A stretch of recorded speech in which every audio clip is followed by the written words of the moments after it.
খেতে বসেছি। আজকে আমার মেনুটা খুব সিম্পল। তার কারণ হলো আজকে মায়ের একাদশী। তো ব্যাপার যেটা হচ্ছে, মা গতকালকেই আমার জন্য সব আলাদা করে তুলে টুলে রেখে দিয়েছিল, যেহেতু মা আজকে রান্না করে না। তো আজকে মাত্র মা করেছে ভাত আর সঙ্গে এই ডাঁটার তরকারি। এটা আজকের রান্না মায়ের। আর গতকাল আমার জন্য রেখে দিয়েছিল এই হচ্ছে লাল শাক ভাজা। গতকালও খেয়েছিলাম, যেহেতু আজকে একাদশী ওই জন্য রেখেছে। আর রয়েছে মাছের ঝোল। তো প্রথমে শুরু করি লাল শাক ভাজা দিয়ে, স্বাস্থ্যকর খাবার দিয়ে প্রথমে শুরু করা যাক। লাল শাক ভালোই লাগে।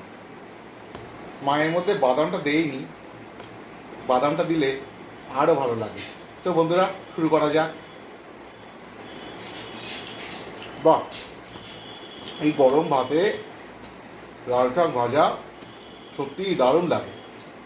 তো শাক খাওয়া কমপ্লিট। এইবারে খাবো ডাঁটা আলুর তরকারি। এই যে দেখতে পাচ্ছ সাদা তরকারি।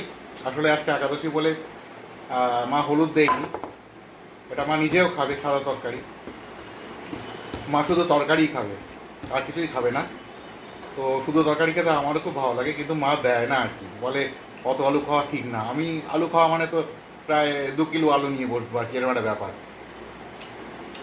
বাহ, ডাঁটাটা দারুণ লাগছে। এই সময় ডাঁটাটা খাওয়াও ভালো, আর সত্যি কথা বলতে খেতেও খুব ভালো লাগে, দারুণ।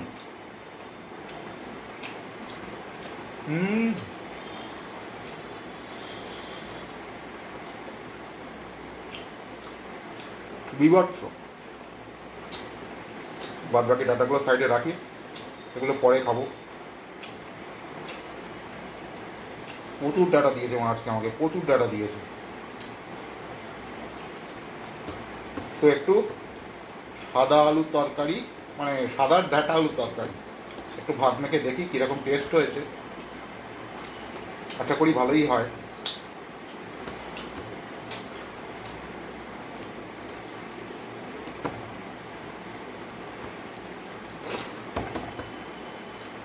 বাহ, সুন্দর রয়েছে, সুন্দর রয়েছে, দারুণ। মাছের ঝোল, প্রথমে ঝোল ঢালি না, সব একসাথেই ঢেলে নিলাম। এই মাছ, দাগা মাছ,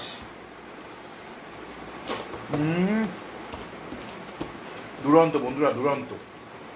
তো বন্ধুরা, আজকে আমার এই সিম্পল লাঞ্চটা কীরকম